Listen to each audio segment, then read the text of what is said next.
Hello, my dear student. Welcome to the Shahu screening of math class. And students, आपण chapter discuss करतो ratio and proportion. So here is the example. So next point कडे आज आपण जाणार आहोत. काल पण आपण काही वर्ड प्रॉब्लेम्स पाहिले होते. आजही वर्ड प्रॉब्लेम्स पाहणार आहोत. आपण रेशो प्रोपोर्शन मध्ये मी सांगितलंच होतं की वर्ड प्रॉब्लेम्स थोडेसे जास्त असतात. ठीक आहे.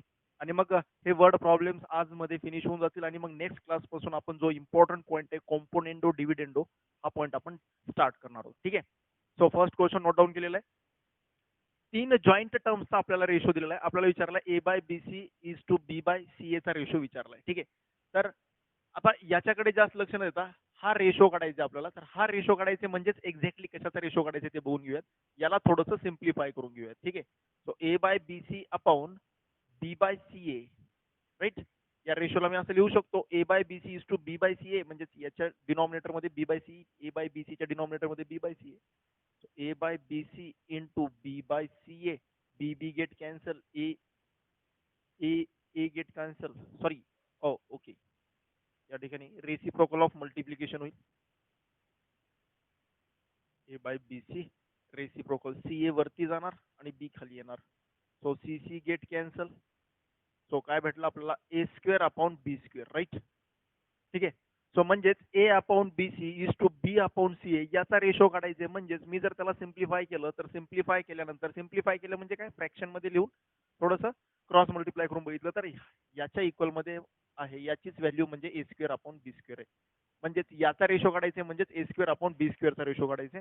तर ए स्क्वेअर अपॉन बी स्क्वेअरचा रेशो काढण्यासाठी जर मला ए बाय बी चा रेशो भेटला, जर मला ए बाय बी चा रेशो कळाला तर मग मी त्यांचा स्क्वेअर करून ए स्क्वेअर अपॉन बी स्क्वेअरचा रेशो काढू शकतो. सो मग ए बाय बी चा रेशो कुठून कळेल तर बघा या ठिकाणी फर्स्ट दोन टर्म्स मध्ये सी सी कॅन्सल होऊन जातो. जर फक्त इथं तीन टर्म्सचा रेशो दिलाय बट मी फक्त दोन टर्म्सचा जर रेशो घेतला या ठिकाणी B C is to A C तर काय भेटेल फर्स्ट दोन तर इकडले फर्स्ट दोन 1:2. सो बी सी अपॉन ए सी जर मी केला तर 1/2. तर या ठिकाणी क्लिअरली सी सी कॅन्सल होऊन जाईल. दिसतोय. सो बी अपॉन ए चा रेशो येतोय 1/2. दोन्ही साईडचा रेसिप्रोकल करा. ए बाय बी चा रेशो भेटून जाईल 2/1. ए बाय बी चा रेशो भेटून जाईल 2/1. मग आपल्याला काढायचे कशाचा याचा रेशो आणि हाच इक्वल आहे ए स्क्वेअर अपॉन बी स्क्वेअरचा. सो मग मी दोन्ही साईडचा स्क्वेअर करेन. So that is 4/1. So A square upon B square is equal to 4/1. हा आपल्याला भेटतो क्लिअर कट आन्सर. ठीक आहे. सिंपल एकदम क्वेश्चन होता. चला जाऊयात नेक्स्ट क्वेश्चन कडे. या ठिकाणी नेक्स्ट क्वेश्चन लिहून ठेवलेला आहे. आय होप हे लक्षात पण आलं असेल तुमच्या. ठीक आहे.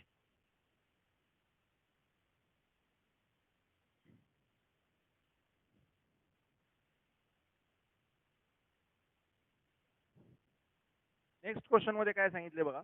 या टाईपचे क्वेश्चन तर तुम्ही आपल्या सिलेबस मध्ये सॉल्व्ह केलेले आहेत. 1 रुपी, 50 पैसे, 1 रुपी, 25 पैसे, 10 पैसे, चार टाईपचे कॉइन्स आहेत आणि चार टाईपच्या कॉइन्सचा आपल्याला किती कॉइन्स आहेत, नंबर ऑफ कॉइन्सचा आपल्याला रेशो दिलेला आहे. नंबर ऑफ कॉइन्सचा रेशो दिलेला आहे. ठीक आहे. इफ द टोटल अमाऊंट दिलेली आहे. टोटल अमाऊंट माहिती आहे, त्यांचा रेशो माहिती आहे. जर मला याला या ठिकाणी आपल्याला याला कंबाईन रेशो माहिती आहे. ठीक आहे. बट आपल्याला टोटल काय दिली अमाऊंट इथं आता बघा या ठिकाणी दोन गोष्टी काय आहेत. आपल्याला मुलांना लगेच वाटतं की सर टोटल आहे, रेशो पण कंबाईन दिलाय, लगेच पार्ट करूया त्याचे. नाही बेटा, ही टोटल अमाऊंट दिलेली आहे. टोटल अमाऊंट दिलेली आहे आणि रेशो हा अमाऊंटचा नाहीये, रेशो हा नंबर ऑफ कॉइन्सचा आहे. ठीक आहे. रेशो हा नंबर ऑफ कॉइन्सचा आहे. जर तुम्ही एकतर नंबर ऑफ कॉइन्स साठी इक्वेशन बनवा, नंबर ऑफ कॉइन्स साठी किंवा अमाऊंट साठी इक्वेशन बनवा. ठीक आहे. म्हणजेच इक्वेशनच्या या साईडला पण राईट हँड साईडला पण number of coins, left hand साईडला पण नंबर ऑफ कॉइन्स, किंवा इक्वेशनच्या राईट हँड साईडला पण अमाऊंट आणि लेफ्ट हँड साईडला पण अमाऊंट. सो एकतर अमाऊंट साठी इक्वेशन बनवा किंवा ऑफ कॉइन्स साठी इक्वेशन बनवा. ठीक आहे. सो मी या ठिकाणी टोटल आपल्याला अमाऊंट दिली आहे, टोटल अमाऊंट दिली आणि नंबर ऑफ कॉइन्सचा रेशो दिलाय. तर नंबर ऑफ कॉइन्स वरून मी त्यांची अमाऊंट काढू शकतो. नंबर ऑफ कॉइन्स वरून मी त्यांची अमाऊंट काढू शकतो. सो मी अमाऊंट साठी इक्वेशन बनवणार आहे. इथं डायरेक्टली आपल्याला रेशो वरून डायरेक्टली आपल्याला सेपरेट व्हॅल्यू काढता येत नाही, कारण की हे अमाऊंट आहे आणि हा नंबर ऑफ कॉइन्सचा रेशो आहे. सो दॅट्स वाय या ठिकाणी मी ऍज्युम करेन. आता यांना ऍज्युम करणार number of coins. Let the 1 rupees coins be X. पहिला 1 रुपीज कॉइन्स एक्स आहेत. 50 पैसे कॉइन्स इक्वल टू 3x. 25 पैसे कॉइन्स 5x, 10 पैसे कॉइन्स 7x, हे असं ऍज्युम केलं. आता हे नंबर ऑफ कॉइन्स ऍज्युम केले. आता आपल्याला माहिती आहे की नंबर ऑफ कॉइन्स आता 10 पैसेचे कॉइन्स आहेत, 10 पैसेचे 7 कॉइन्स, याच्यावरून मी अमाऊंट काढू शकतो की या 10 नी जर मी या 7 ला मल्टिप्लाय केलं तर मला 10 रुपीजचे 10 रुपीज मध्ये असणारी 10 पैसे मध्ये 10 पैशांची असणारी अमाऊंट काढता येते. फक्त 10 पैशाच्या कॉइन्स वरून मी 10 पैसेची अमाऊंट काढू शकतो. 50 पैसेच्या कॉइन्स वरून मी 50 पैसेची अमाऊंट काढू शकतो. कसं? मल्टिप्लाय करून. 10 रुपीजची एक नोट आहे म्हणजेच 10 इंटू 1 10 रुपीज झाले. 10 रुपीजची 2 नोट आहेत म्हणजेच 20 रुपीज झाले. अशा पद्धतीने मी मल्टिप्लाय करून मी यांची अमाऊंट काढू शकतो. So therefore amount of 1 rupees coin, कारण की मला अमाऊंट साठी इक्वेशन बनवायचे म्हणून मला अमाऊंट काढायचे. अमाऊंट ऑफ 1 रुपीज कॉइन, एका रुपयाचे कॉइनची अमाऊंट असेल x रुपीज, कारण की 1 into x rupees. Amount of 50 पैसे कॉइन्स, 50 पैसे कॉइन्स. आता नीट समजून घ्या. इथं आणखीन एक प्रॉब्लेम झाला की रेशो तर नंबर ऑफ कॉइन्सचा दिलाच होता, परत या ठिकाणी ही रुपीज मध्ये आली अमाऊंट. इथं पण अमाऊंट जर रुपीज मध्येच आणायची, कारण की आपल्याला अमाऊंट जी दिलेली आहे फायनल ती रुपीज मध्ये दिलेली आहे. म्हणून या ठिकाणी 50 पैसेनी जर तुम्ही मल्टिप्लाय केलं 50 पैसेनी, तर येणारे जे पण अमाऊंट आहे ते पैसेमध्ये येईल. बट तुम्हाला इक्वेशन रुपीज मध्ये बनवायचे म्हणून या ठिकाणी तुम्ही 50 पैसेनी मल्टिप्लाय करा किंवा मग हाफ रुपीजनी, कारण की 50 पैसे म्हणजेच काय असतो? Half rupees. 50 पैसे आहे, पैसेला रुपये आणायचे, तर 100 नी divide, that is half rupees. 50 पैसे म्हणजेच हाफ रुपीज. ठीक आहे. सो म्हणून 100 नी डिवाइड केले की पैसेचं कन्वर्जन रुपीज मध्ये होईल. सो 50 पैसेचे किती कॉइन्स आहेत? 3x. सो म्हणून मी या ठिकाणी इथं 50 पैसेलाच मी इथं हाफ रुपीज लिहून टाकतो, हाफ रुपीज. ठीक आहे. सो मग हाफनी मी हाफचे 50 पैसेचे किती कॉइन्स आहेत? 3x. तो 3x ला मी हाफनी मल्टिप्लाय करणार, दॅट इज 3x/2. हे कशामध्ये येणार? रुपीज मध्ये येणार. ठीक आहे. अशाच पद्धतीने पुढे अमाऊंट ऑफ किती रुपये? आता 25 पैसे. 25 पैसेला जर मी 100 ने डिवाइड केलं तर 1/4 येतो, म्हणजेच 1/4 रुपीज कॉइन्स. 1/4 रुपीज कॉइन्सचे किती पैसे होतील? तर 25 पैसेचे कॉइन्स आहेत 5x, तर इथं होणार 5x/4, कारण की 25 पैसे म्हणजेच 1/4. 1/4 चे किती कॉइन्स आहेत? 5x. तर मग अमाऊंट किती होणार? 5x इंटू 1/4 रुपीज, कारण की हे रुपीज मध्ये घेतले तर हे पण रुपीज मध्ये. ठीक आहे. आणि लास्ट वन अमाऊंट ऑफ 10 पैसे कॉइन्स. आता 10 पैसेला कसं लिहिणार? परत 10 पैसे म्हणजेच 10/100 is equal to 1/10 rupees. 1/10 rupees. So 1/10 रुपीजचे कॉइन्सचं मला अमाऊंट काढायचे. तर 10 पैसेचे किती कॉइन्स होते? 7x. तर 7x इंटू 1/10, 7x/10 रुपीज. ठीक आहे. हे सगळे आले रुपीज मध्ये. सो अकॉर्डिंग टू क्वेश्चनच्या अकॉर्डिंग मध्ये या सगळ्या अमाऊंटचा sum, that is x plus 3x/2, हे सगळे रुपीज मध्ये डायरेक्टली ऍड करू शकतो आपण. Plus 7x/10 is equal to 22.25. ठीक आहे. लक्षात आलं असेल तुमच्या, बिलकुल काही अडचण असली नाही पाहिजे. सो याला जर सॉल्व्ह केलं तर इथून याला सॉल्व्ह केल्याच्या नंतर 89x/80 इज इक्वल टू 22.25. ठीक आहे. आता एलसीएम काढून सॉल्व्ह करायचे तुम्हाला माहिती आहे चांगलंच. 89x/20, सॉरी 20 येतो. एलसीएम किती येतो? 20 येतो LCM. 89x/20. So therefore इथून x ची व्हॅल्यू भेटते 5.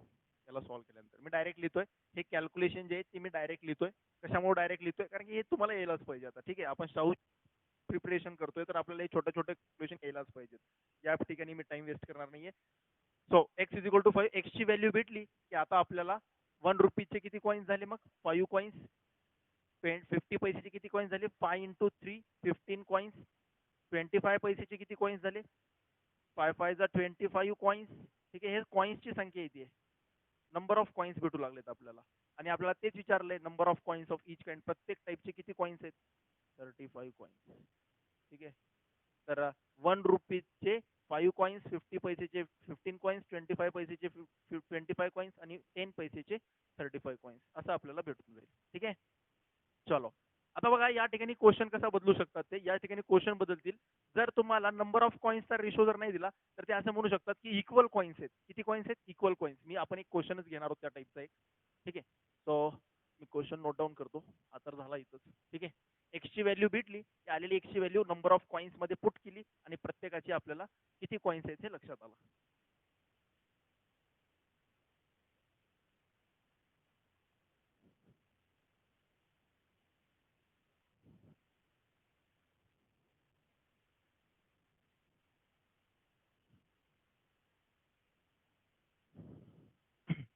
question.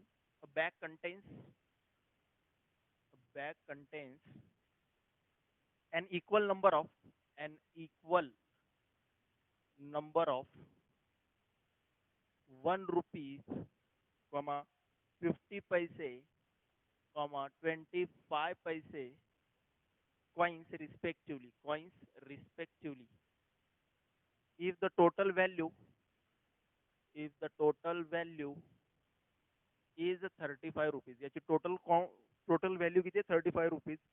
How many coins of each type? How many coins of each type? प्रत्येक टाईपचे किती कॉइन्स असतील? ठीक आहे, एकदम सिंपल क्वेश्चन. तर इथे रेशो दिलेला नाहीये नंबर ऑफ कॉइन्सचा, बट इथं ही गोष्ट दिलेली आहे की इक्वल नंबर ऑफ कॉइन्स, म्हणजेच 1 रुपीजचे जेवढे कॉइन्स आहेत तेवढेच 50 पैसेचे कॉइन्स आहेत, तेवढेच 25 पैसेचे पण कॉइन्स आहेत. ठीक आहे, सो म्हणून लेट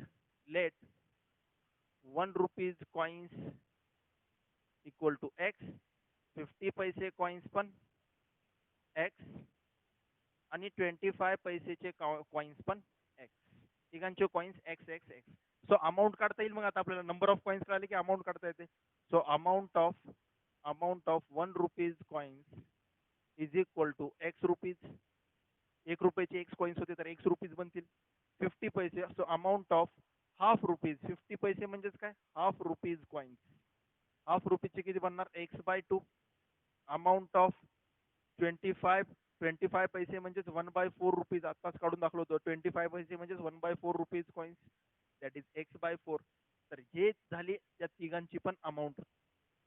1 रुपीज कॉइन्सची अमाऊंट, 50 पैसे कॉइन्सची अमाऊंट आणि 25 पैसेची कॉइन्सची अमाऊंट. आणि या सगळ्या अमाऊंट आपण रुपीज मध्ये काढलेले आहेत. रुपीज मध्ये, दॅट इज इम्पॉर्टंट. पैसे असताना पैशाला रुपीज मध्ये कन्वर्ट केलं आणि मग मल्टिप्लाय केलं. ठीक आहे, सो मग आता इथून आपल्याला इक्वेशन बनवता येईल अकॉर्डिंग टू क्वेश्चन. आपल्याला सांगितलंय या सगळ्यांची अमाऊंट किती आहे? x/2 plus x/4, that is equal to 35. ठीक आहे, एलसीएम येतो 4. So 4x plus 2x plus x is equal to 35. So 7x is equal to 35 into 4x is equal to 35. x is equal to 35. Sorry, इथं 4 आहे ना, divide 4 इकडे जाऊन multiply. 7 5 20. x ची value किती येईल? 20. सो x ची व्हॅल्यू 20 आली तर वापस पुट करा. सो 1 रुपीजचे 20 कॉइन्स असतील. 20 कॉइन्स, 1 रुपीजचे 20 कॉइन्स. या ठिकाणी 20/2 दॅट इज 10 कॉइन्स. हाफ रुपीजचे 10 कॉइन्स. 1/4 रुपीजचे किती कॉइन्स येतील? 20/4 दॅट इज 5 कॉइन्स येतील. 5 कॉइन्स. ठीक आहे, पद्धतीने आपण फटाफट आन्सर काढू शकतो. सो तिन्ही कॉइन्स. ओ सॉरी, काहीतरी गडबड झाली आपली, है ना? काहीतरी गडबड झाली आपली. काय गडबड झाली? 20 coins, 10 coins, 5 coins, right? Coins, sorry, तिन्ही कॉइन्स सेम यायला पाहिजेत ना. ही जर अमाऊंट काढली, सॉरी, ही मी काय काढली? अमाऊंट काढली. अमाऊंट मध्ये पुट केलं मी. हा, अमाऊंट मध्ये पुट केलं. इथं पुट करायला पाहिजे ना. एक्स ची व्हॅल्यू 20 आली तर प्रत्येक coins 20. So each coin of 20 types. मी काढत होतो अमाऊंट. मी आलेली एक्स ची व्हॅल्यू कुठं पुट केली? एक्स ची व्हॅल्यू या अमाऊंट मध्ये पुट केली. म्हणून अमाऊंट वेगवेगळ्या येत होत्या, कारण की कॉइनची व्हॅल्यू वेगवेगळी तर त्यांची अमाऊंट वेगळी येते. बट नंबर ऑफ कॉइन्स तिघांचे मात्र 20 असणार. तिन्ही टाइपचे कॉइन्स किती असतील? 20. ठीक आहे.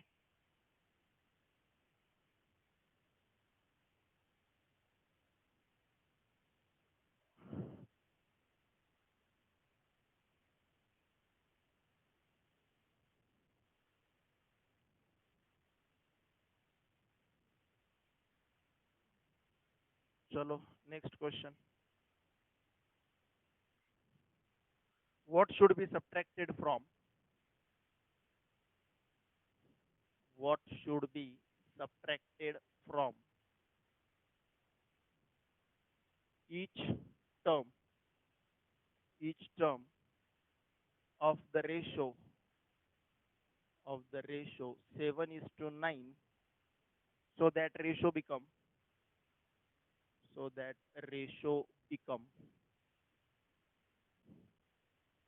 3:4.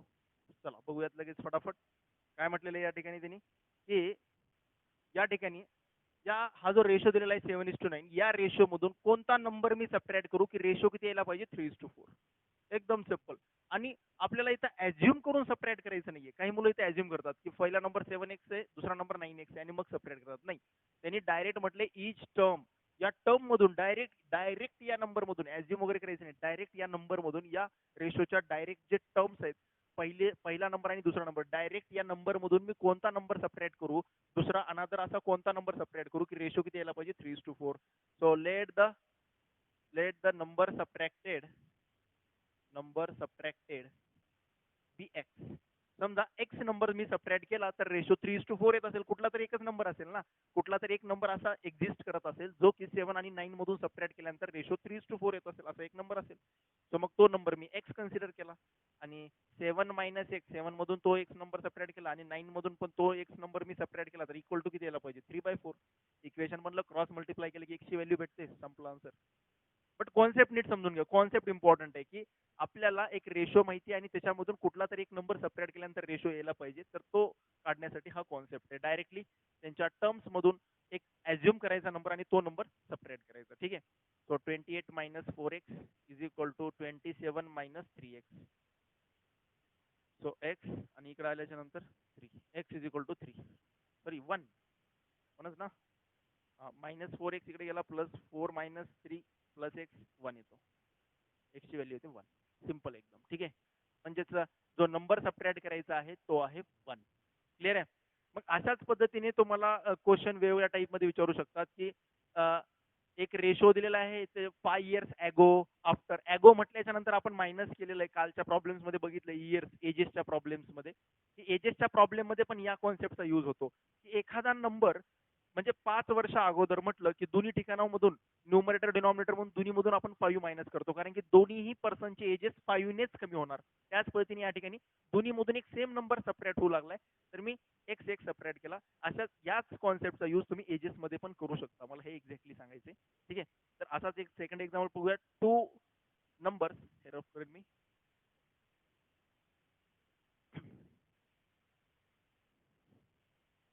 2 numbers are in the ratio 3:5, are in the ratio 3:5 if 7 is added to each number, is added to each number. नीट समजून घ्या, मागच्या वेळेस each term म्हटलं होतं, आता each number म्हटलंय, त्यावरून समजून घ्यायचे. the ratio becomes the ratio becomes 2:3. Find the numbers. नीट समजून घ्यायचे. मी खास हे क्वेश्चन सिंपल आहेत बट मी मुद्दाम घेतोय, मुलं येतच चुकी करतात, म्हणजे सिंपल क्वेश्चनला सुद्धा रॉंग करून येतात. तर मागच्या क्वेश्चन मध्ये म्हटलं होतं number should be subtracted from each term मधून, डायरेक्ट नंबर मधून दिलेल्या रेशो मध्ये जो पण आपल्याला नंबर दिलाय त्याच्यामधून सबट्रॅक्ट करायचे, त्या टर्म मधून सबट्रॅक्ट करायचे. आणि इथं म्हटलंय की दोन नंबरचा आपल्याला रेशो दिलाय आणि आपल्याला नंबर मधून, टर्म मधून नाही, टर्म आणि नंबर वेगळे. टर्म म्हणले की डायरेक्ट रेशो मधून सबट्रॅक्ट करा. इथं नंबर मध्ये 7 ऍड करायचे. सो नंबर मध्ये ऍड करायचे तर नंबर काय असू शकतो, पहिला नंबर हा 3 च्या मल्टिपल मध्ये असणार आणि दुसरा नंबर हा 5 च्या मल्टिपल मध्ये असणार. म्हणून मी दोन्ही नंबरला अगोदर ऍज्युम करणार आणि नंबर्स ऍज्युम केल्यानंतर नंबर्स भेटतात आणि त्या नंबर्स मध्ये मग मी 7 ऍड करणार. So let the number be let the numbers are 3x and 5x. So आता मग या पहिल्या नंबर मध्ये पण 7 ऍड केला आणि दुसऱ्या नंबर मध्ये पण 7 ऍड केला. दोन्ही नंबर मध्ये 7 ऍड केल्यानंतर जो रेशो येतो, ठीक आहे, जो रेशो येतो 7 is added, the ratio becomes, जो 7 ऍड केल्यानंतर जो रेशो येतो तो 2/3 येतो म्हणून सांगितले. ठीक आहे. 2 नंबरचा रेशो दिला होता, रेशो वरून मी ते दोन्ही नंबर्स ऍज्युम केले आणि त्या दोन्ही नंबर्स मध्ये 7 ऍड केल्यानंतर रेशो 2:3 यायला पाहिजे म्हणून हे दोन्ही मध्ये 7 ऍड केला, त्यांचा रेशो घेतला, रेशो किती यायला पाहिजे 2/3. तर आता आपल्याला x ची व्हॅल्यू भेटेल इथून आणि आलेली x ची व्हॅल्यू वापस पुट केली की ओरिजिनल नंबर्स भेटतील. ठीक आहे. सो क्रॉस मल्टिप्लाय केलं 9x + 21, 10x + 14 x आणि या ठिकाणी 7, x ची व्हॅल्यू 7 आली. सो एक नंबर असेल 3x म्हणजेच एक नंबर आहे 21, 5x म्हणजे दुसरा नंबर आहे 35. 21 and 35. ठीक आहे. चला 21, 35 दोन नंबर लक्षात आला. कॉन्सेप्ट लक्षात आला का? टर्म मधून सबट्रॅक्ट करणं आणि नंबर मध्ये ऍड करणं किंवा नंबर मधून सबट्रॅक्ट करणं. इथं नंबर मधून सुद्धा सबट्रॅक्ट करा असं म्हणतात. तर ज्यावेळेस नंबर मधून करा म्हणतात किंवा नंबर मध्ये ऍड करा म्हणतात तर नंबर अगोदर ऍज्युम करायचा. जर रेशो दिलाय तर नंबर ऍज्युम करायचा अगोदर. आणि जर टर्म मधून सबट्रॅक्ट करायचे किंवा टर्म मध्ये ऍड करायचे तर डायरेक्टली रेशो मध्ये जे पण नंबर आहेत डायरेक्ट त्याच्यामध्येच डायरेक्टली ऍड करायचं. ठीक आहे. चलो next question.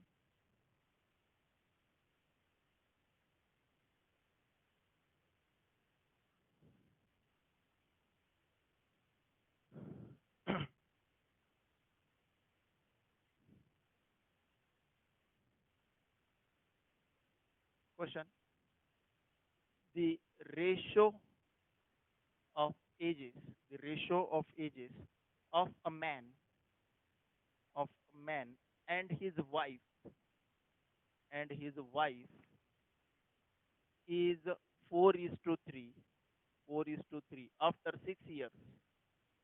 After 6 years, this ratio will be, this ratio will be 14 is to 11 if at the time of, if at the time of marriage, at the time of marriage the ratio was, the ratio was 10 is to 7, then how many years, then how many years, how many years ago, how many years ago they married, they married, किती वर्ष अगोदर त्यांनी लग्न केलं असेल. ठीक आहे. Options पण दिलेले आहेत बट मी मुद्दाम ऑप्शन लिहित नाहीये. ठीक आहे. ऑप्शन्स पण दिलेले त्याचे. हा हे सगळे एमसीक्यू टाईपचे क्वेश्चन्स आहेत. त्यांचे ऑप्शन्स मी लिहित नाही. ऑप्शन लिहिण्यासाठी थोडासा टाइम लागतो त्यामुळे मी ऑप्शन जास्त लिहित बसत नाही. ठीक आहे. सो सोल्युशन काय नाही, काही मुलं ऑप्शन वरून पण आन्सर काढतात ना, काही मुलं ऑप्शन वरून पण आन्सर काढतात. बट आपण मेन मेथड पाहतोय. काही मुलं ऑप्शन वरून आन्सर काढत असतील तर ते सुद्धा खूप एक चांगली मेथड आहे. त्याला बिलकुल आपल्याला नाकारता येत नाही. कारण की काही मुलं ऑप्शन पुट करून चेक करून पण काही मुलं आन्सर काढू शकतात. तर नक्कीच तुम्ही त्या मेथडने पण नक्कीच ट्राय करायचे. मी या ठिकाणी ऑप्शन पाहिजे असेल या ठिकाणी मी ऑप्शन देऊनच टाकतो मी. ठीक आहे. सो 6758, 6758. काही क्वेश्चन्स ऑप्शन्स वाया ऑप्शन्स पण सॉल्व्ह करता येतात. काही क्वेश्चन ऑप्शन्सचा यूज करून पण सॉल्व्ह करता येतात. काही क्वेश्चन, सगळे तर येतच नाहीत बट काही क्वेश्चन ऑप्शन वापस रिव्हर्स पुट करून पण सॉल्व्ह करता येतात. ठीक आहे. तर जाऊयात आपण. ऑप्शन्स तर दिलेलेच आहेत. तर काय म्हटलेलं आहे, the ratio of ages of man in his wife. एक माणूस आणि एक वाईफ आहे, त्यांचा रेशो दिलेला आहे. प्रेझेंट एजेसचाच आहे हा, तिथं काहीच लिहिलेलं नाही. म्हणजे हा प्रेझेंट एजेसचा रेशो दिलेला आहे 4:3 आणि आफ्टर 6 years रेशो होतो 14:11. and if at the time of marriage the ratio was 3:7, then how many years ago they married. किती वर्ष अगोदर त्यांनी लग्नाचा रेशो दिलेला आहे आणि किती वर्ष अगोदर लग्न झालं होतं ते विचारले. आता नीट समजून घ्या. प्रेझेंट एजेसचा रेशो दिलाय आणि आपल्याला 6 yearsच्या नंतरचा पण एजेस दिलेला आहे. 6 yearsच्या नंतरचा पण एजेसचा रेशो दिलेला आहे. तर मी यांचं प्रेझेंट एज काढू शकतो या दोन गोष्टीवरून. नीट समजून घ्या. आफ्टर 6 years एवढाच क्वेश्चन आपण कालच्या क्लासमध्ये पाहिलाय. The ratio of ages of man to his wife 4:3 आणि आफ्टर 6 years किंवा 6 years ॲगो, 6 year ॲगोचा रेशो दिलाय तर आपण प्रेझेंटेज काढू शकतो. आफ्टर 6 yearचा रेशो दिलाय तरी पण आपण प्रेझेंटेज काढू शकतो. ठीक आहे. तर अशा पद्धतीने सो लेट द, म्हणून मी अगोदर प्रेझेंट एजेस काढून घेणार आहे आणि मग नंतर बघूयात की याच्या पुढे काय करायचे. ठीक आहे. सो पुढे काय करायचे ते लगेच लक्षात येईल. अगोदर इथपर्यंत काढून घ्या, या इथपर्यंत. ठीक आहे. इथपर्यंत अगोदर आन्सर काढून घ्यायचे, इथून इथपर्यंत एवढ्यावरूनच आपल्याला प्रेझेंट एज काढता येतं. So let the present age of man be 4x and his wife be 3x.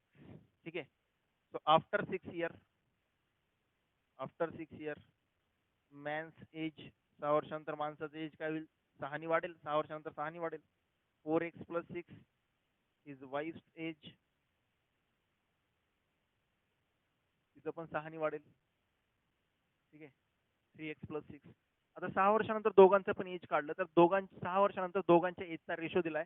So therefore 4x + 6, 4x + 6 upon 3x + 6 is equal to किती दिलाय रेशो, 14/11. सो संपलं. 6 वर्षानंतरचा रेशो दिलाय, तो रेशो 6 वर्षानंतरचे एजेस काढले आणि त्यांच्यासमोर त्यांचा रेशो ठेवला. आता क्रॉस मल्टिप्लाय करून आपल्याला इझिली आन्सर काढता येईल. So 44x plus 66 42x plus 84. ठीक आहे, राईट. सो इकडे येईल 2x प्लस इकडे गेला 2x आणि इकडे गेल्यानंतर हा काय येईल 60 14 18. x is equal to 9. x ची व्हॅल्यू 9 भेटेल, राईट. 66 76 86 18 9 येतो. x ची व्हॅल्यू 9 येते. x ची व्हॅल्यू भेटली, प्रेझेंट एजेस काढता येतील. सो देअरफॉर प्रेझेंट एजेस काढता येतील. Present ages of man and his wife are. ठीक आहे, दोघांचे प्रेझेंट एजेस. एक्स ची व्हॅल्यू 9 आहे. 4 9 जा 36 इयर्स, मॅनचं एज 36 इयर्स आणि वाईफचं 9 3 जा 27 इयर्स. 27 years respectively. ठीक आहे, मॅनचं age 36 year, 4 into x 4 into 9 36 आणि 9 इंटू 3 27 इयर्स. सो आता पुढे काय करता येईल बघा याच्या पुढच्या स्टेपला. तर आता क्लिअरली आपल्याला सांगितलंय त्यांनी की आपल्याला यांचे प्रेझेंट एजेस तर कळाले, एक्झॅक्टली प्रेझेंट एजेस कळाले आपल्याला. तर त्यांनी आपल्याला काय म्हटलं याच्या पुढे, if at the time of marriage the ratio, मॅरेजच्या टायमिंगचा एजेसचा रेशो दिलाय त्यांचं. हे प्रेझेंट हे आजचं एज आहे, बट यांनी यांचं ज्यावेळेस लग्न केलं त्यावेळेस त्यांचं एजेस किती होते हे विचारले आपल्याला लग्नाच्या टायमिंगचा. नाही सॉरी, यांची यांच्या लग्नाच्या टायमिंगचा रेशो दिलेला आहे आपल्याला. ठीक आहे, हे झाले प्रेझेंट एजेस, हे आजचे एजेस आहेत. आपल्याला त्यांनी मॅरेजच्या टायमिंगचा रेशो दिलाय, मॅरेज करतानाचा रेशो दिलाय. तर आपल्याला विचारले किती वर्ष अगोदर लग्न झालं असेल. ठीक आहे, म्हणजे आता मला सांगा हे दोघांचं पण समजा 5 वर्ष अगोदर लग्न झालंय, 7 वर्ष अगोदर, काहीतरी वर्ष अगोदर लग्न झालंय, त्या नंबरला अगोदर ऍझ्युम करा आणि तोच नंबर या दोन्ही मधून पण सेपरेट करावा लागेल. कारण की या बघा, मॅनचं 5 वर्ष अगोदर लग्न झालंय तर त्याच्या बायकोचं सुद्धा, त्याच्या वाईफचं सुद्धा 5 वर्ष अगोदरच होणार ना, कारण की दोघांचं एकमेकांसोबतच लग्न झालंय. दोघांचं दुसरीकडे तर लग्न झालेलं नाहीये. याचं त्याच्यासोबत, त्याचं याच्यासोबत असं तर नाहीये. याचं लग्न याच्यासोबतच झालंय आणि याचं सोबतच झालंय. मॅन अँड हिज वाईफ म्हणलेलं आहे. म्हणून मॅनचं लग्न जर 5 वर्ष अगोदर झालं असेल तर त्याच्या वाईफचं पण लग्न 5 वर्ष अगोदरच झालं असेल. ठीक आहे, मग कुठला तरी एक नंबर आहे. मग आपण ऍझ्युम करूयात, let the x years ago marriage done in x years ago. समजा एक्स वर्ष अगोदर लग्न झालं असेल. किती वर्ष अगोदर लग्न झालं असेल? एक्स वर्ष अगोदर. ठीक आहे, सो मग त्यासाठी आपल्याला म्हणता येईल suppose they were married at x years ago. Suppose they were married at x years ago.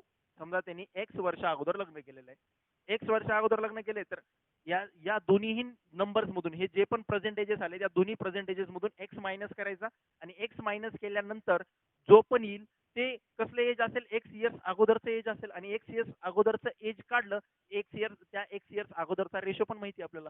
ठीक आहे, त्या प्रेझेंट टायमिंगचा. सो म्हणून 36 मायनस एक्स डायरेक्टली लक्षात येते का. समजा त्यांचं लग्न एक्स वर्ष, इथपर्यंत काहीच अडचण असली नाही पाहिजे बघा, इथपर्यंत हे तर मी कालच घेतलेलं, एकदम सोपं आहे. याच्या पुढचं फक्त नवीन आहे, ते काय समजून घ्या. समजा त्यांचं लग्न एक्स वर्ष अगोदर झालं तर एक्स वर्ष अगोदर त्यांचं एज किती असेल, तर मॅनचं एज असेल 36 मायनस एक्स आणि वाईफचं एज असेल 27 मायनस एक्स. एक्स इयर्स अगोदर त्यांचं एज किती असेल दोघांचं पण, तर एक्स ने मायनस करायचं, 36 minus x 27 minus x.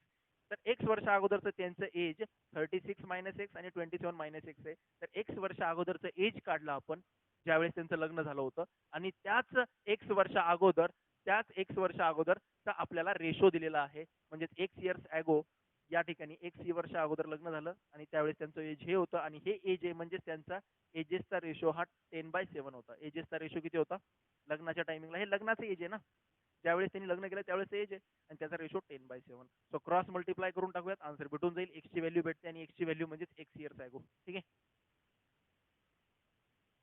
42 4 7 21 4 25 252 minus 7x is equal to 270 minus 10x. 270 minus 10x. ठीक आहे, सो मायनस इकडून प्लस झाला 3x, तर इकडे येईल 18. x इज इक्वल टू आला 6. x इज इक्वल टू आला 6. So therefore they were married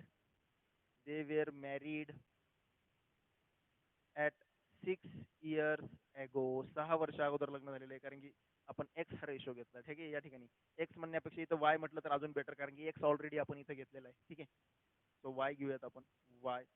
Y वर्ष अगोदर लग्न झाले तर वाय वर्ष अगोदर लग्न झाले तर प्रेझेंट एजेस माहिती आहेत, त्याच्यामधून वाय मायनस केले, दोघांचं पण एजेस वायनी कमी होणार वाय वर्ष अगोदर म्हटल्यानंतर. आणि वाय वर्ष अगोदर लग्न झाले तर लग्नाच्या टायमिंगचा रेशो दिलाय, तर वाय वर्ष अगोदरचं एजेस काढले. ठीक आहे, लग्नाच्या टायमिंगचे एजेस काढले आणि त्यांचा रेशो त्यांच्या समोर ठेवला आणि इथून आपल्याला व्हॅल्यू भेटली कशाची, वायची. वाय वर्ष अगोदर लग्न झाले आणि तिथून वायची व्हॅल्यू 6 भेटली. सो 6 इयर्स ॲगो, 6 वर्ष अगोदर त्यांचं लग्न झाले. ठीक आहे, चलो इंटरेस्टिंग क्वेश्चन आहे असे अशा पद्धतीचे. ठीक आहे ना, बिलकुल अडचण नाही वाटली पाहिजे, एकदम साधे सोपे सिंपल क्वेश्चन्स आहेत बघा. चलो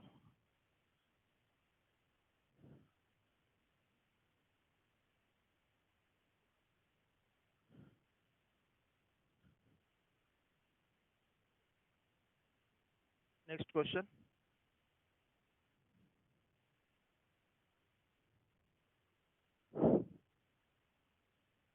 Ragini reduces the number of workers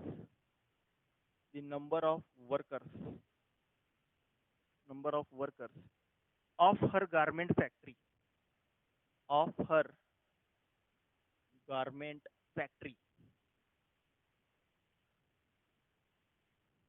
in the ratio 12:7 and increases their wages and increases their wages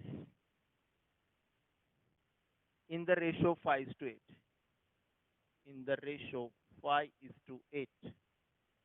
In what ratio, in what ratio in what ratio the wage bill is, what ratio the wage bill is increased or decreased, increased or decreased. ठीक आहे,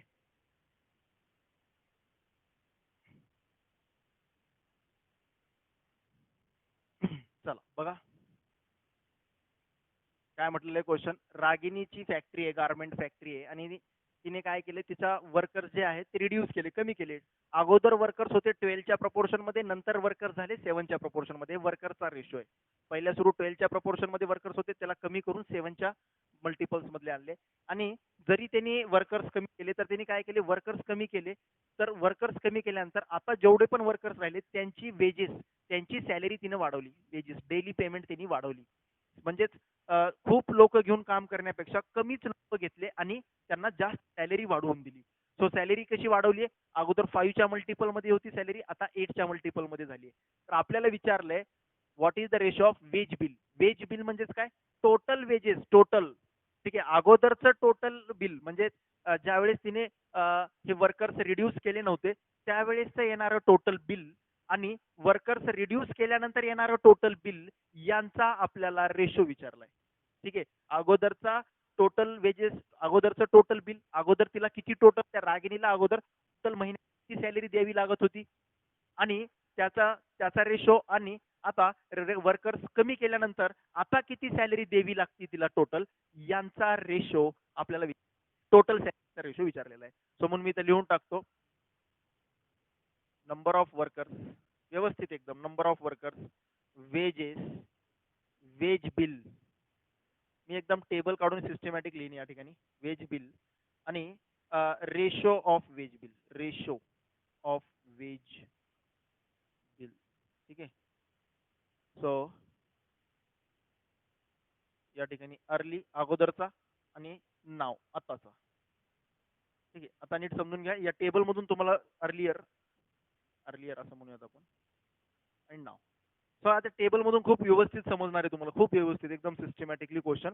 तर रागिनीने किती workers होते अगोदर 12च्या multiples मध्ये, आता आहेत 7च्या multiples मध्ये. सो नंबर ऑफ वर्कर्स, याला इथं वरती लिहावं लागेल, अर्लियर नाव, या ठिकाणी या कॉलम मध्ये नाव, या कॉलम मध्ये अर्लियर. ठीक आहे, चलो, सो नंबर ऑफ वर्कर्स, अगोदर किती नंबर ऑफ वर्कर्स होते 12x. ठीक आहे, दोघांचा मल्टिपल सेम ठेवायचा 12x. अगोदर किती मल्टिपल होते 12x, आता किती वर्कर्स आहेत 7x. दोघांचा मल्टिपल सेम. देन वेजेस, अगोदर अर्लियर, अगोदर किती वेजेस होते, अगोदर होते पहिला अगोदरचा आहे. ठीक आहे, हे अगोदरचे वर्कर्स, हे अगोदरचा वेजेस, अगोदरची डेली सॅलरी. वेजेस म्हणजे डेली सॅलरी. तर अगोदरचे टोटल वर्कर्स होते 12x आणि आताचे वर्कर्स किती आहेत 5x. म्हणणार नाही, आता या ठिकाणी जो रेशो दिला या ठिकाणी मल्टिपल वेगळा असू शकतो. इथं एक्स एक्स मल्टिपल घेतला तर इथं वाय वाय घ्या, डिफरंट मल्टिपल आहे असं अज्युम करायचे. 5y अगोदरची वेजेस, 5y आताचे वेजेस म्हणजे नंतरचा ratio, that is 8y. That is 8y आताचे वेजेस, आताचे जे पण वर्कर्स आहेत त्यांचे वेजेस 8y. आता वेज बिल, आता टोटल वेज बिल काढायचंय की अगोदर त्या रागिणीला अगोदर किती बिल द्यावं लागत होतं. तर अगोदर 12x वर्कर होते आणि 5y ही त्यांची डेली सॅलरी होती. या दोघांचं करायचं मल्टिप्लिकेशन. मल्टिप्लिकेशन काय करायचं, कारण की 10 वर्कर्स आहेत आणि दिवसाला 150 रुपये सॅलरी आहे. तर 10 × 150 केला की टोटल बिल येतं आपलं. ठीक आहे, मल्टिप्लाय करून. सो त्याच पद्धतीने 12 × 5 मी या ठिकाणी लिहून टाकतो. मल्टिप्लाय करून लिहा 60xy. ठीक आहे, 60xy. आणि या ठिकाणी जर मल्टिप्लाय केला तर किती भेटून जाईल. ठीक आहे, या ठिकाणी जर मल्टिप्लाय केला तर किती भेटून जाईल 56xy. 56xy कसं येते, या ठिकाणी दोघांचं मल्टिप्लिकेशन केलं आपण सिम्पली एकदम. आता जस्ट दोघांचा काय काढायचा आहे रेशो. तर याचा रेशो याच्यासोबत, याचा रेशो काढायचा याच्यासोबत. So 60xy upon 56xy. xy xy cancel झाला, किती आला रेशो, रेशो 65. सॉरी 12 ने खाली जात नाही, मग किती येतो रेशो 60. याला काही सिम्पलेस्ट फॉर्म मध्ये 5 ने याला जातो, याला जात नाही. 6 6 5 याला जात नाही. सो 30 अपॉन 20 4 ने जातो ना, 4 ने जातो दोघांना पण. सो 4 1 जा 4, 4 1 जा 4, रिमेनिंग 220, 4 5 जा 20, 4 1 जा 4, 4 4 जा 15/4 म्हणजेच रेशो येतोय 14:15. ठीक आहे, जे त्या रागिणीला जी टोटल सॅलरी करावी लागते ती आता 15:14 मध्ये करावी लागते. म्हणजे तिने वर्कर्स कमी केले आणि जेवढे पण वर्कर्स आता शिल्लक राहिले त्यांची सॅलरी वाढवली. बट त्याच्यामुळे तिच्यावरती काय फरक पडला बघा. तिनं अगोदर 15 पेमेंट करत होती, अगोदर 15च्या मल्टिपल मधली. हे अगोदरचं त्याचं फर्स्ट टर्म आहे ना, ही फर्स्ट टर्म सगळे अर्लियरचे आहेत आणि सेकंड टर्म जे ते सगळे नंतरचे आहेत. सो ही जी फर्स्ट टर्म आहे ना, तर फर्स्ट टर्म मध्येच आहे. अगोदर तिने earlier reduce worker, number of workers reduce करण्याच्या अगोदर तिने 15 टाईप मध्ये तिनं काय करत होती, 15च्या मल्टिपल मध्ये तिनं पेमेंट करत होती. आता वर्कर्स कमी झाल्यानंतर आता तिनं जी ही करते पेमेंट करते, तिनं जी टोटल बिल देते दर महिन्याला असेल किंवा दिवसाला असेल, तर ती आता 14च्या मल्टिपल तिनं मल्टिपल मधलं बिल, आता तिनं 14च्या मल्टिपल मधलं बिल देते. म्हणजेच आता वर्कर्स कमी केल्यापासून तिचं जे टोटल बिल आहे ते कमी झालेलं आहे, डिक्रीज झालेलं आहे. 15च्या कंपॅरिझन मध्ये 14 हा लहान आहे. म्हणजेच नंबर ऑफ वर्कर्स कमी केल्यानंतर तिचं जे टोटल बिल आहे, टोटल वेज बिल जे आहे ते कमी झालेलं आहे, म्हणजेच डिक्रीज झालेलं आहे. तर काही वेळेस इन्क्रीज पण होतं वेज बिल आणि काही वेळेस डिक्रीज पण होतं, सांगू शकत नाही. म्हणून या ठिकाणी इन्क्रीज ऑर डिक्रीज विचारले. तर 15च्या कंपॅरिझन मध्ये 14 हा लहान आहे, म्हणून अगोदर बिल जी करायची ती 15च्या मल्टिपल मधलं करायची, कारण की जो पण बिल येणार आहे ते 15च्या टेबल मधलं येणार आहे, कारण की रेशो 15 आलाय फर्स्ट टर्मचा. आणि आता जी बिल करते ती 14च्या टेबल मधला येतोय, म्हणजे 14च्या कंपॅरिझन मध्ये 15च्या कंपॅरिझन मध्ये 14 लहान आहे. म्हणून आताचं जे आता या प्रेझेंट मधलं जे वेज बिल आहे ते as compare to the earlier हे कमी असणार आहे. म्हणून रेशो झालाय decrease. So ratio is decreased, ratio is decreased and ratio is 15:14. Ratio decrease झालाय आणि रेशो किती आलाय 15:14. ओके, चला लक्षात आला असेल, एकदम क्लिअर कट. ठीक आहे, चला एक आणखीन एक एमसीक्यू बघूयात सेम टाईपचा, तुम्हाला आला पाहिजे. ठीक आहे,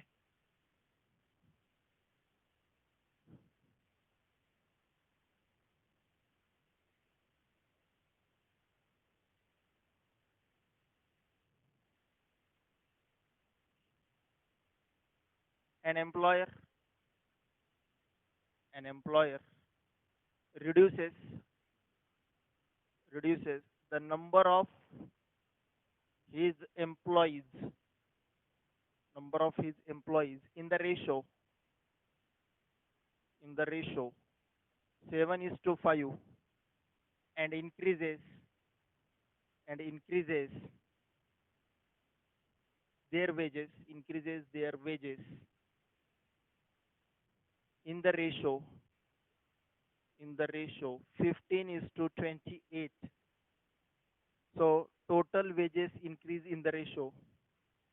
So total wages म्हणजेच वेज बिल बरं का, वेज बिल इथं टोटल वेजेस म्हटलं त्याला. सो टोटल वेजेस इन्क्रीज, आणि तिने सांगितलेलं पण आहे की टोटल वेजेस जे ते इन्क्रीजच होणार आहेत. Increase in what ratio, increase in what ratio, कोणत्या रेशो मध्ये ते इन्क्रीज करतील. सो ऑप्शन ए, ऑप्शन देईन मी आता, ठीक आहे.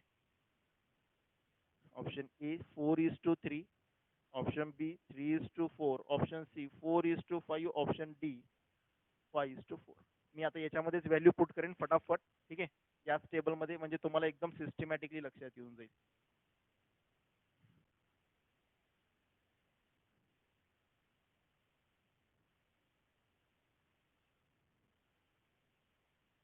चलो, काय म्हटले आता, अगोदर पेक्षा नंतर वर्कर्स परत कमी केले, वर्कर्स कमी केले तर सॅलरी वाढवली, ठीक आहे. आणि मग आता आपल्याला म्हटले की टोटल वेजेसची पण सॅलरी वाढणार आहे, इन्क्रीजच होणार आहे, फक्त कोणत्या रेशोने होणार आहे ते सांगायचंय. सो अगोदर नंबर ऑफ वर्कर्स किती होते, 7x, आता आहेत 5x. अगोदरचा वेजेस किती आहे, 15y, आताचा एजेस वाढवलेला आहे, दॅट इज 20y. दिसतंय 15 पेक्षा 28 वाढला, वर्कर्स 7 पेक्षा 5 वर्कर्स कमी झाले, वेजेस वाढवले. आता वेज बिल टोटल वेजेस काढायचे. सो 7 × 15 XY, मल्टिप्लाय करू वाटलं मल्टिप्लाय करा किंवा असंच ठेवा, कारण की आपल्याला शेवटी रेशोच काढायचा याचा, ठीक आहे. 5 × 28 XY, आता पहिल्याचा रेशो दुसऱ्या सोबत, 7 × 15 XY अपॉन 5 × 28 XY. XY तर होणार कॅन्सल. 5 3 जा 15, 7 4 जा 28. सो 3/4 म्हणजे 3:4. 3:4. ऑप्शन बी इज करेक्ट बेटा, ऑप्शन बी इज करेक्ट, ठीक है. Sorry, something is mistake.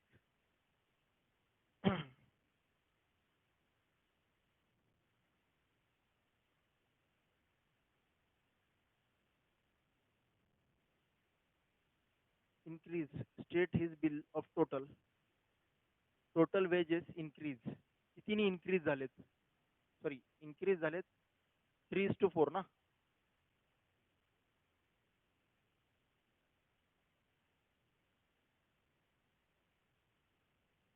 Right, 3:4.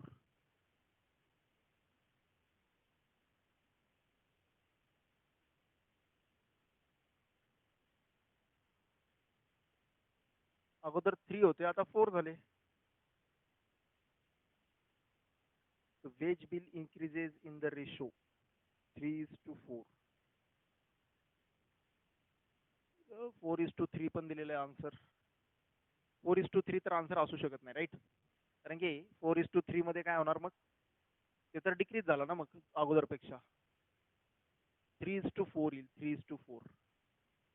अगोदरचा कमी होता, नंतर वेज बिल इन्क्रीज झाला. Increases, wedges increases in what ratio,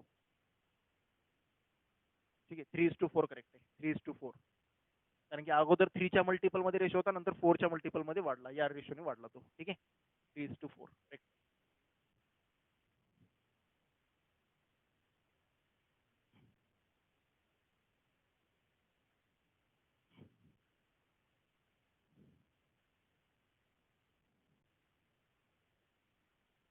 चलो नेक्स्ट वन. आता मी तुम्हाला मागेच म्हटलं होतं की आपल्याला 4 टर्म जॉईन करण्याबद्दलचा क्वेश्चन काढायचा आहे. 4 टर्म्स जॉईन बद्दल. 3 टर्म्स जॉईन केलेला तर आपण काढला होता, 4 टर्म्स आपण आता काढून घ्यायचा, ठीक आहे. चलो, लास्ट आजचा जो कॉन्सेप्ट आहे 4 टर्म्स जॉईन करण्याबद्दल, ठीक आहे. सो काय दिलेलं आहे बघा, आपण मागच्या क्लासमध्ये पाहिलं A:B, B:C, या दोघांचा जर रेशो दिला असेल, इकडे काहीतरी 2:3, इकडे काहीतरी 5:7 आहे, तर या दोघांना कंबाईन करून मी A:B:C काढू शकतो, राईट. A:B:C काढू शकतो. तर आज आपण इथं 2च रेशो दिले होते, तर तिघांचा कंबाईन रेशो काढला, तिघांचा कंबाईन रेशो काढला आपण, ठीक आहे. असं काढता येतं एलसीएम घेऊन करस्पॉन्डिंग नंबरचे. याचा एलसीएम घ्यायचा, जे सेम टर्म्स आहेत त्यांचा एलसीएम घ्यायचा, आणि तो एलसीएम आपल्याला या ठिकाणी आणायचा आणि मग कंबाईन रेशो काढायचे. जर या ठिकाणी 2च्या ऐवजी जर 3 रेशो दिले असतील आणि 3 रेशो दिले तर 4 टर्म्स येतात, मग 4 टर्म्सचा कंबाईन रेशो काढायचे. ते कसं काढायचे ते लगेच फटाफट बघून घेऊयात आपण. So if question, if A:B is equal to 2:3, 2:3 and and B is to C is equal to 4 is to 5, and C is to D is equal to 6 is to 7. Find A is to D. Find A is to D. Find A is to D. And compare ABCD. Find A is to D म्हटलंय. A is to D पण find out करायचे आणि असं लिहूयात आपण. Find A is to B is to C is to D. हे आपल्याला combine करून A is to B is to C is to D काढायचे. ठीक आहे. चला बघून घेऊयात मग फटाफट लगेचच कसं काढायचंय काय नाही, कशा पद्धतीने काढायचे. तर बघा काय करायचं आता. A is to B is equal to 2 is to 3 दिलाय. ठीक आहे. B is to C is equal to 4 is to 5 दिलाय. C is to D is equal to 6 is to 7 दिलाय. मेथड काय बघा. आता मी अगोदर काय करणार, वरून खाली येणार सेम करत येताना. तर A is to B, B च्या करस्पॉन्डिंग 3 आहे. तर इथं पण मला B च्या करस्पॉन्डिंग 3च आणायचंय. ठीक आहे, लक्षात ठेवा. इथं 3च आणायचं. इथं एलसीएम काढायचा नाही. आता इथं काढत असताना यांना कंबाईन 3 रेशोला कंबाईन करताना रेशो एलसीएम काढायचा नाही. फक्त 2 रेशोसाठी एलसीएम काढा. 3 रेशो जर आले तर कंबाईन करायचं नाही. काय करायचं सांगतो मी.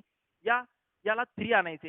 या पहिल्या रेशोमध्ये B च्या करस्पॉन्डिंग 3 आहे, तर दुसऱ्या रेशोमध्ये B च्या करस्पॉन्डिंग 3 आणण्यासाठी अगोदर याला 1 बनवायचं. याला 1 कसं बनवायचं, याच्या दोन्ही साईडला या रेशोला 4 ने डिवाइड करायचं. कारण की इथं 4 आहे. 4 ने डिवाइड केला की इथं 1 येतो. 1 आला की मग 3 ने मल्टिप्लाय करायचं. 1 ला 3 ने मल्टिप्लाय केलं की मग इथं 3 येतो. लक्षात येतंय मी काय बोलतोय ते. सो बघा B is to C is equal to, दोघांना पण 4 ने मल्टिप्लाय केलं, 1 is to 5/4 आला. 1 is to 5/4 आला BC ला. आता परत याला या ठिकाणी मी 3 ने मल्टिप्लाय करणार, कारण की मला B च्या ठिकाणी 3 आणायचे. म्हणून इथं 3 ने मल्टिप्लाय केलं की दोघांना पण 3 ने. जे ऑपरेशन एकासाठी करताय तेच ऑपरेशन तुम्ही दोन्ही टर्म साठी करणार. So B is to C is equal to 1 into 3 is to 5 into 3/4. So ratio काय भेटला, 3 is to 15/4. हा आला B is to C चा final ratio. B is to C चा फायनल रेशो. ठीक आहे. फ्रॅक्शन मध्ये आलं येऊ द्या, काही प्रॉब्लेम नाही. बट आपलं टार्गेट सक्सेस झालं पाहिजे. इथं B च्या करस्पॉन्डिंग 3 आहे, तर इथं पण B च्या करस्पॉन्डिंग काय आला आता, 3 आला. सेम प्रोसिजर पुढच्यासाठी. आता सेम प्रोसिजर पुढच्यासाठी इम्प्लाइज दॅट. आता इथं काय आलं, B is to C. च्या करस्पॉन्डिंग किती आला, 15/4. मला पण इथं 15/4च आणावा लागेल. सो इथं 15/4 कोणाच्या, C च्या करस्पॉन्डिंग मध्ये 15/4 आणायचं. इथं आहे 6. सो 6 ला अगोदर काढून टाका, 1 बनवा. सो 6 ला काढण्यासाठी दोन्ही साईडला मी काय करणार, 6 ने डिवाइड करणार. C is to D is equal to 1 is to 7/6. 6/6 cancel आणि इकडे येईल 7/6. Then implies that C is to D is equal to, आता इथं 1 आहे. सो 1 आहे. सो मग मी इथं काय करणार, या 1 च्या ठिकाणी मला काय आणायचंय, अगोदरची टर्म जी आत्ताच आणलेली आपण C च्या करस्पॉन्डिंग मध्ये नवीन टर्म आली 15/4, ती आणायची 15/4. मग याला 15/4 ने मल्टिप्लाय करायचं, 15/4 नीच मल्टिप्लाय करणार. So 1 into 15/4 is to 7/6 into 15/4. 7/6 into 15/4. So finally काय होऊन जाईल, 15/4 is to, काही कॅन्सल होत असेल तर कॅन्सल करा. ठीक आहे. वरती आला 35, खाली आला 2. 35/2. 35/2. राईट. 1 is to 7/6. दोन्ही साईडला 15/4 ने मल्टिप्लाय. सो इथं 7/6 into 15/4. सॉरी, इथं 2 4 जा 8 येईल. इथं 8. राईट. 2 4 जा 8. चला, हा आला C is to D चा रेशो. कळतंय मी काय काय केलं ते, काय केलं कळतंय. अगोदर पहिल्या सुरुवातीपासून खाली B च्या करस्पॉन्डिंग जो नंबर आहे तोच दुसऱ्या रेशो मध्ये आणायचे. तर अगोदर त्याला 1 बनवलं, डिवाइड करून 1 बनवलं, आणि देन मल्टिप्लाय करून जो पाहिजे तो बनवला. नंतर जो नवीन करस्पॉन्डिंग मध्ये जो नवीन नंबर आलाय तोच आपल्याला पुढे आणायचे, कंटिन्यू करायचे. तोच पुढे कंटिन्यू जॉईन करण्यासाठी जो प्रेझेंट आहे त्याला अगोदर 1 बनवा. 1 बनवल्यानंतर जो पाहिजे त्याने मल्टिप्लाय करा दोन्ही टर्म्सला. सो आता आला हा रेशो. आता या प्रत्येक रेशो मध्ये बघा की या ठिकाणी 3 कॉमन. ठीक आहे. A आणि A is to B, B is to C मध्ये 3 common. B is to C आणि C is to D मध्ये 15/4 कॉमन. सो झालं, कंबाईन बनला. A is to B is to C is to D is equal to काय भेटून जाईल मग, 2 is to 3 is to, C च्या करस्पॉन्डिंग किती आलाय, C च्या करस्पॉन्डिंग किती आलाय, कुठे गेला C च्या करस्पॉन्डिंग आलाय 15/4 आणि D च्या करस्पॉन्डिंग आलाय 35/8.